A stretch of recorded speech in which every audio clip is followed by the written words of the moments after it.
नमस्ते दोस्तों, मैं ऋषिता आप सबका स्वागत करती हूँ माय बेलगामी चैनल पे। तो आज हम आए हैं सामरा एयरपोर्ट। हाँ फ्रेंड्स, आपको आजू बाजू का नज़ारा देख के तो पता चल गया होगा कि आज हम सामरा एयरपोर्ट आए हैं।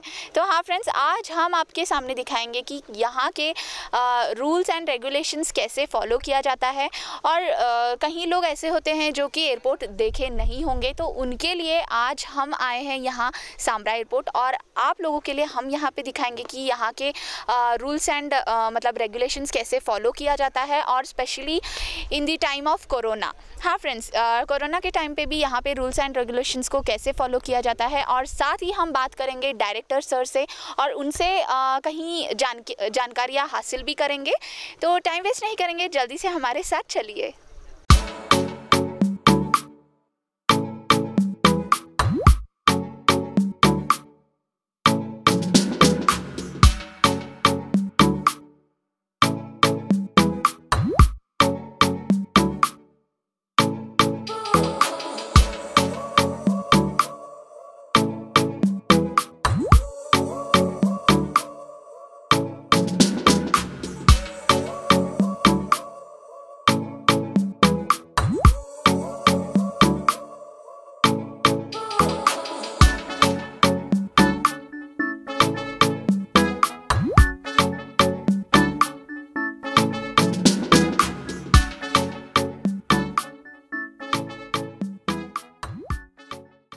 आज हमारे सामने हैं एयरपोर्ट के डायरेक्टर। तो आज हम उनसे बात करने जा रहे हैं मिस्टर राजेश कुमार से।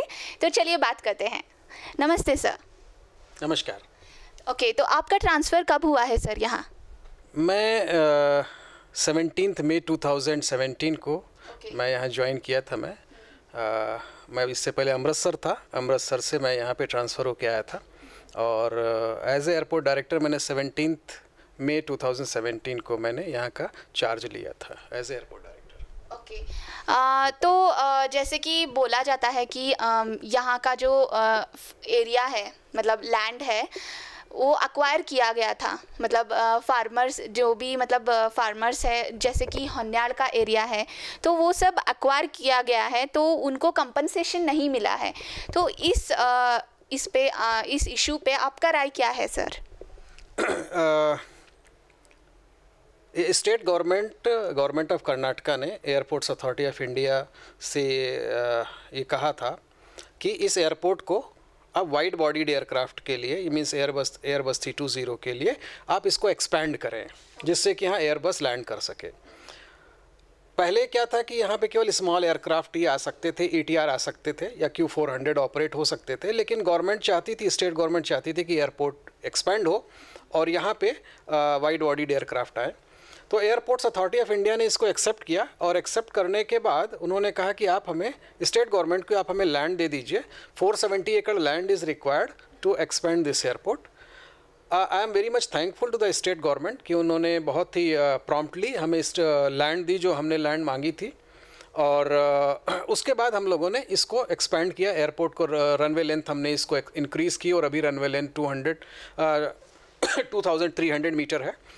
तो जो लैंड हमें दी गई थी उसमें MOU में ये था कि land airports authority of India को फ्री ऑफ कॉस्ट दी जाएगी, और free from all the disturbances, all the issues दिए जाएगी, ऐसा यह इस पर MOU में था।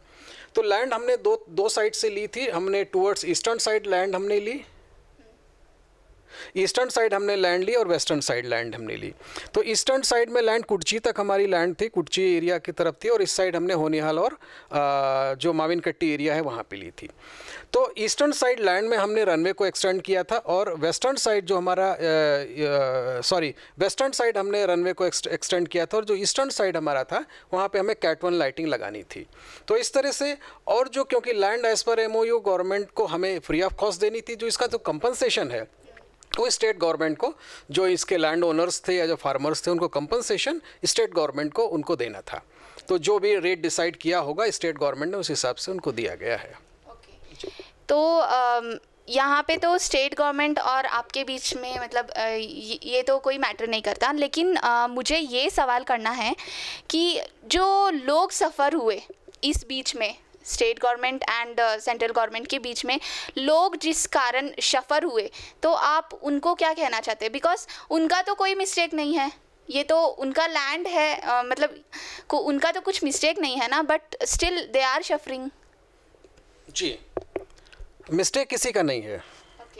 ना मिस्टेक लैंड ओनर्स का है, ना मिस्टेक स्टेट गवर्नमेंट का है, ना mistake airports authority of India का है। जब भी कोई हम इंफ्रास्ट्रक्चर बनाते हैं तो हमें लैंड चाहिए, बहुत बेसिक चीज़ है। यानी अगर पर्सन कोई अपना घर भी बनाता है तो उसको लैंड चाहिए होती है। तो स्टेट गवर्नमेंट ने हमसे रिक्वेस्ट की गई एयरपोर्ट्स अथॉरिटी की हमें इसको एक्सपेंड करना है। वी हैव एक्सेप्टेड और हमने उसको एक्सपेंड किया। तो जो लैंड आप कह रहे हैं कि सफ़र किया, स्टेट गवर्नमेंट जो भी लैंड कंपनसेशन देती है या उनके पास कोई ना कोई गाइडलाइंस होती है या वो मार्केट रेट पे देती है।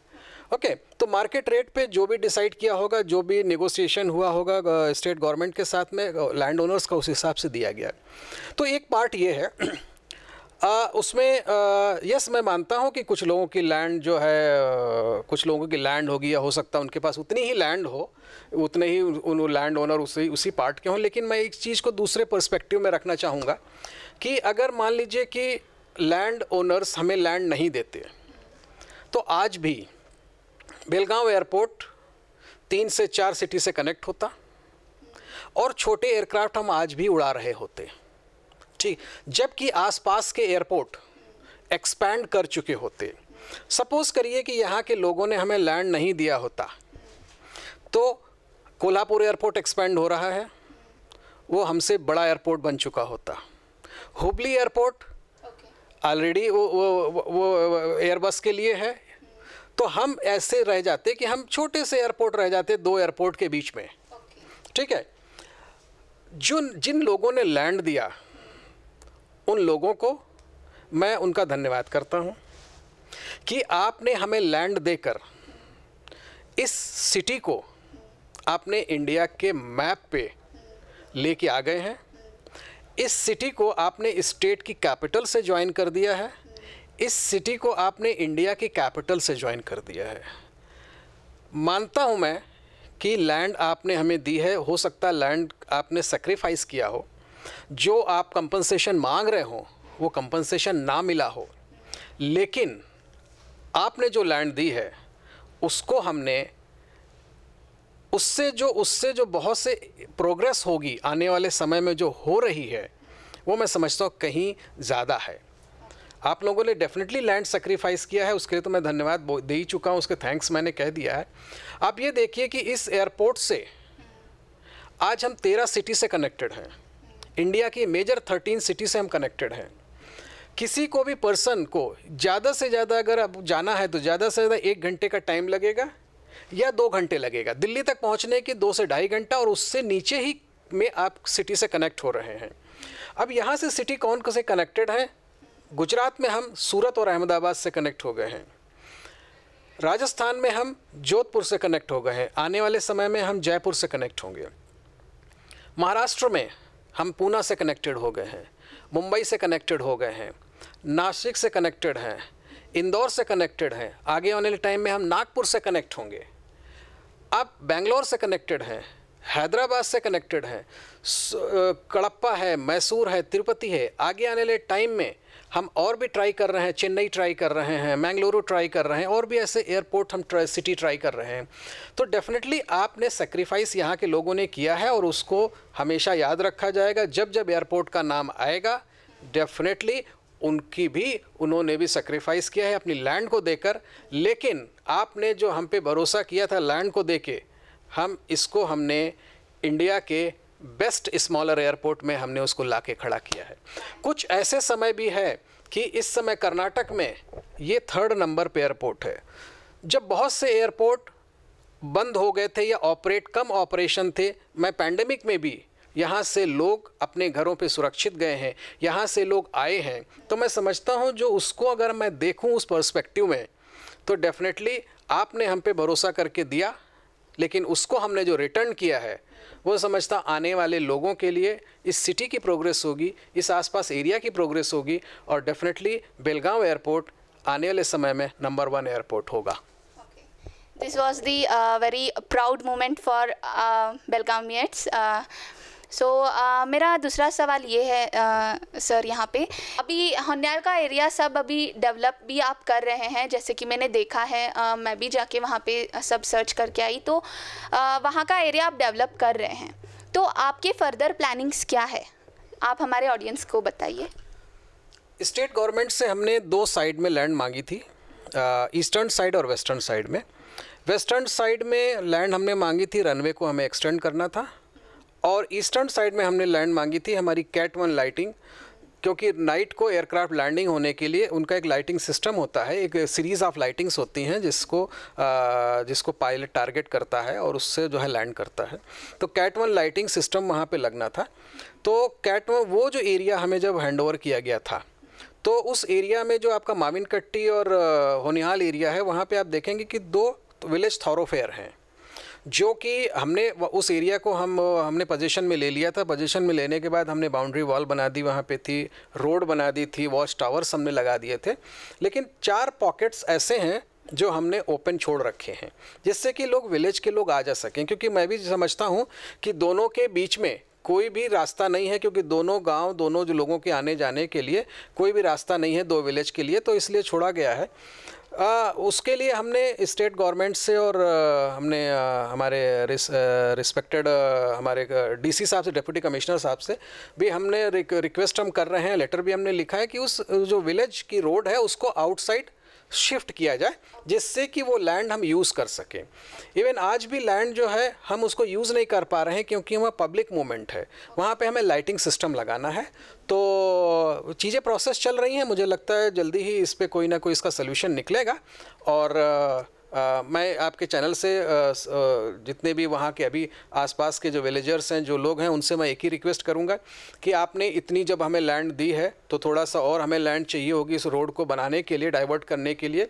शायद 4 एकड़ लैंड चाहिए उसमें, तो उसको आप लोग आगे बढ़ के करें, जिससे कि हम इस एयरपोर्ट को और भी अधिक सुरक्षित हम बना सकें, जिससे सेफ़ बना सकें हम बिगर एयरक्राफ्ट के लिए, ये मैं कहूँगा। फाइन। तो आपने होन्याल का एरिया ही क्यों लिया सर? कुर्ची का एरिया भी आप ले सकते थे, पंत का एरिया आप ले सकते थे, आपने माविन कट्टी एंड होन्याल एरिया, यही एरिया क्यों आपने मांगा?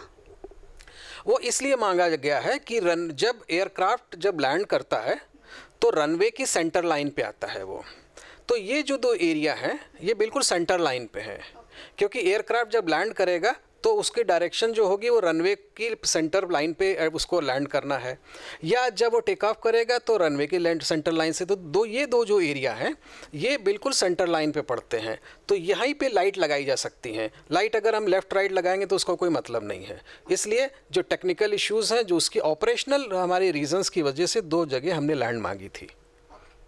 फाइन। तो मेरा ये एक क्वेश्चन है सर कि I don't know this one is a silly question और no, but still I am asking that airport authority and air force authority, they are connected और एल्स बोथ आर डिफरेंट? ये silly question नहीं है, बिल्कुल अच्छा question है, क्योंकि दोनों ही हमारे बहुत ही इम्पॉर्टेंट ऑर्गेनाइजेशन है।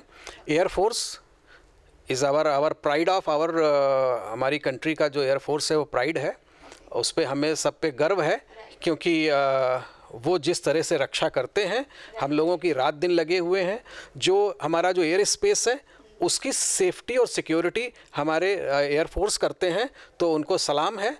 तो वो सेंट्रल गवर्नमेंट में है, और जो एयरपोर्ट्स अथॉरिटी ऑफ इंडिया है जिसमें मैं हूँ, ये मिनिस्ट्री ऑफ सिविल एविएशन के अंडर आता है। दोनों ही सेंट्रल गवर्नमेंट के उसमें हैं। तो air force, we are good neighbour.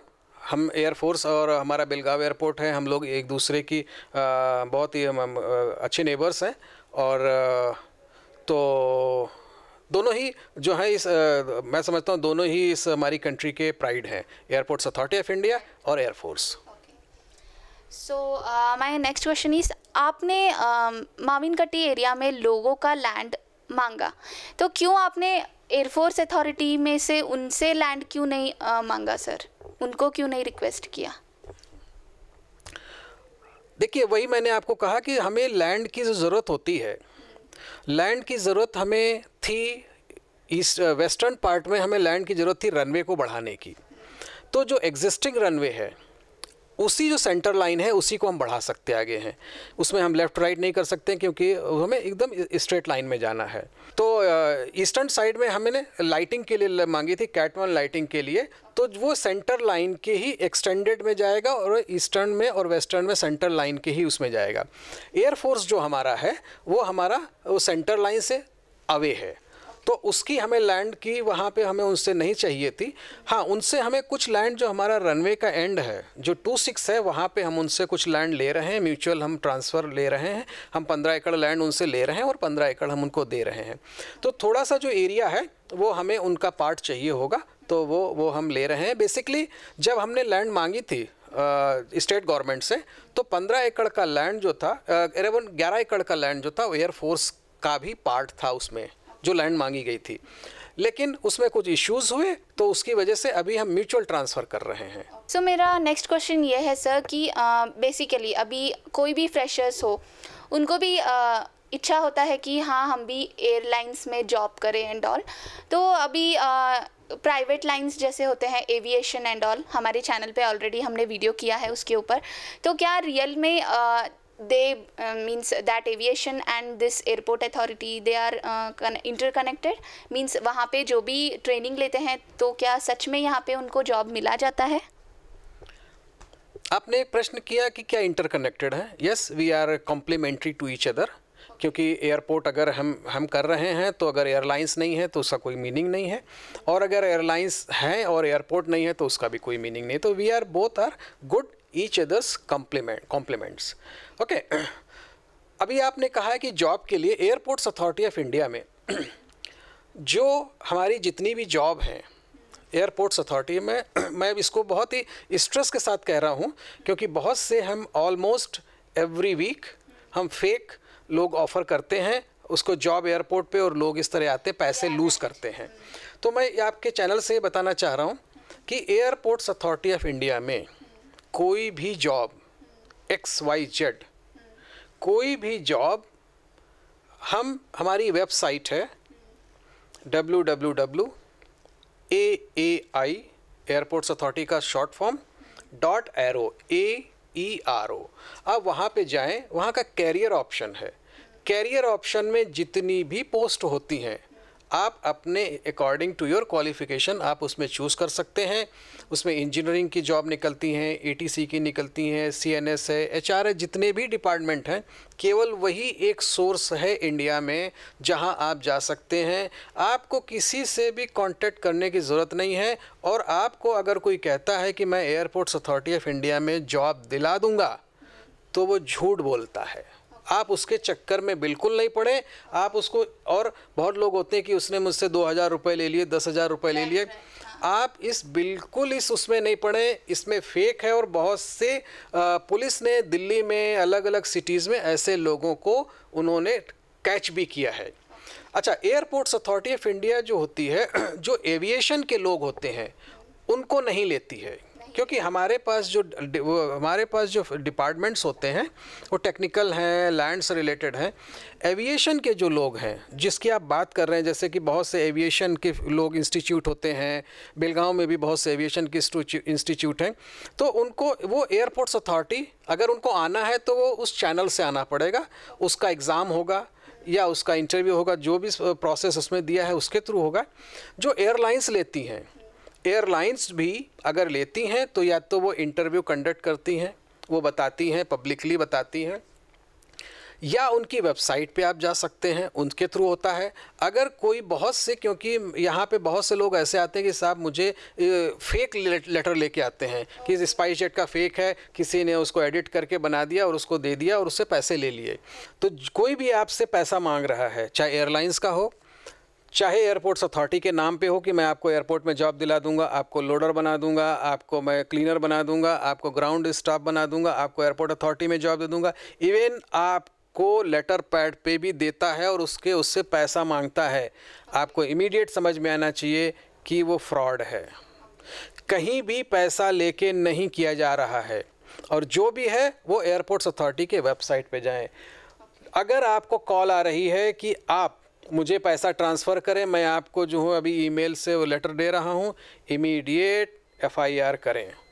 इसके अलावा और कुछ नहीं करना है। नहीं तो मैं 4 साल में मैंने देखा है बहुत लोग 10,000 50,000 रुपये लोग गंवा देते हो, फिर मेरे एयरपोर्ट पे पास आते हैं कि साहब ये लेटर आया है, मुझे जो जॉब ऑफ़र आया है, क्या करना है। तो मैं कहता हूँ भाई अभी यहाँ कोई काम नहीं है, सीधे आप FIR कराइए और कोई इसका रास्ता नहीं है। तो प्लीज़ ऐसे ट्रैप में ना पड़ें।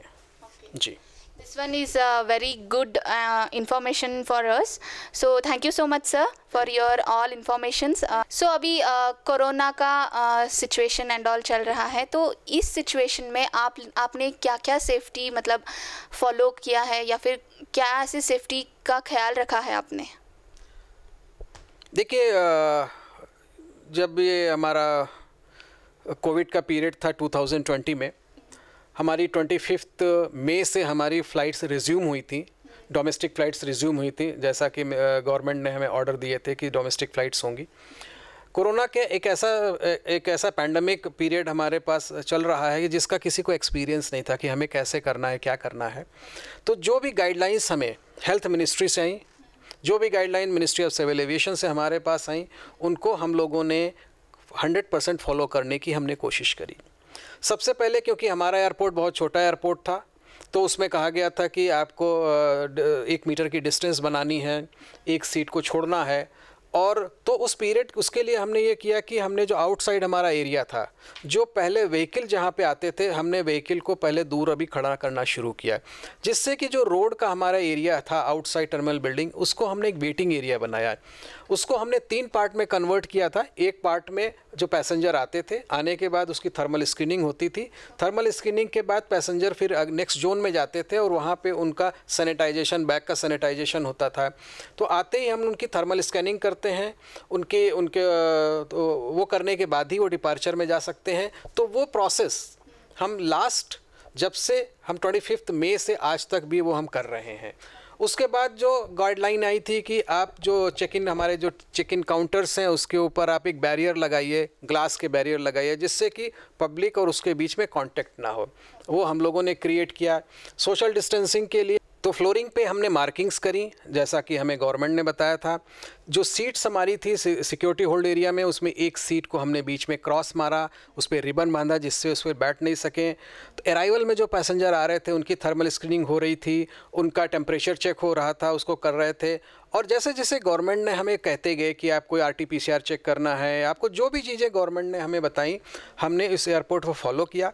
जैसे जैसे गवर्नमेंट ने मिनिस्ट्री ऑफ हेल्थ मिनिस्ट्री ने हमें गाइडलाइंस दी, उस तरह से हमने कोशिश की करने की। PP किट्स हमने दिए, हमारे स्टेट पुलिस को PP किट्स दिए गए, ग्लव्स हमने दिए, और सैनिटाइज़र आप देखेंगे कि हमने अलग अलग बिल्डिंग में अलग अलग जगह रखे। तो जो भी नॉर्म्स दिए गए उसको हम लोगों ने फॉलो करने की कोशिश की। इसके साथ में हमारे पास क्योंकि मैन पावर हमारे पास नहीं थी, और क्योंकि थर्मल स्क्रीनिंग के लिए हमें मैन पावर चाहिए थी, हमने सोशल डिस्टेंसिंग मेंटेन करने के लिए, लोगों को कोविड से अवेयर कराने के लिए भी हमने, क्यों हमारे पास मैन पावर नहीं थी, फिर हमने यहाँ के जो एविएशन इंस्टीट्यूट्स हैं, उन हॉस्पिटैलिटी ग्रुप्स हैं, उनसे हमने कोऑर्डिनेट किया। और मैं उनको थैंक यू बोलना चाहता हूँ, मैं नाम भी उनका लेना चाहता हूँ, जिसमें कि एप्टेक एविएशन है, उन्होंने एप्टेक एविएशन ने हमें किया, पीपल ट्री एजुकेशन है, विज़न फ्लाई है, और इन इंस्टीट्यूट्स ने अपने स्टूडेंट्स यहाँ पर भेजे जो वॉलेंटरली सर्विस आज भी कर रहे हैं। यानी समझिए कि मोर देन 8 और 9 मंथ से वो लोग यहाँ रेगुलर आते हैं, अलग अलग बैच उनके हैं, वो आते हैं। अच्छा, हम उनको कुछ पे भी नहीं कर रहे हैं, वो एक तरह से वो एक एक्सपीरियंस ले रहे हैं और हम हमारी उसमें काम में हेल्प कर रहे हैं। वो थर्मल स्क्रीनिंग भी कर रहे हैं, हर उसकी पैसेंजर की हैं, सोशल डिस्टेंसिंग भी मेंटेन करा रहे हैं, उनको क्यू में भी करा रहे हैं, अगर कोई भी क्वेश्चन है तो वो उसको रिप्लाई भी कर रहे हैं। तो उनके लिए मैं थैंक यू बोलना चाहूँगा कि उन्होंने बहुत ही प्रॉम्प्टली हमें इसको रिस्पॉन्ड किया, और उसकी वजह से हम हेल्पफुल है कि हम कोविड के सारे प्रोटोकॉल हम आज भी फॉलो कर पा रहे हैं। So thank you so much sir, आपका इतना एक्सपेंसिव टाइम आपने हमारे साथ मतलब शेयर किया, तो हमें बहुत अच्छा लगा। So once again thank you so much. Okay, so guys, जान लिया ना आपने इंफॉर्मेशन जो भी हमारे राजेश कुमार सर ने दिया। तो ये था हमारा आज का वीडियो। वीडियो। आई होप आप लोगों को अच्छा लगा होगा। अगर आपको अच्छा लगा है तो सब्सक्राइब करना ना भूलें एंड ऑल्सो नोटिफिकेशन बेल को क्लिक कर देना, ताकि ऐसे ही अच्छे अच्छे वीडियोस हम आपके साथ लाते रहे। तो अब मिलते हैं बहुत ही जल्दी एक नए वीडियो के साथ। तब तक के लिए स्टे ट्यून, बाय बाय।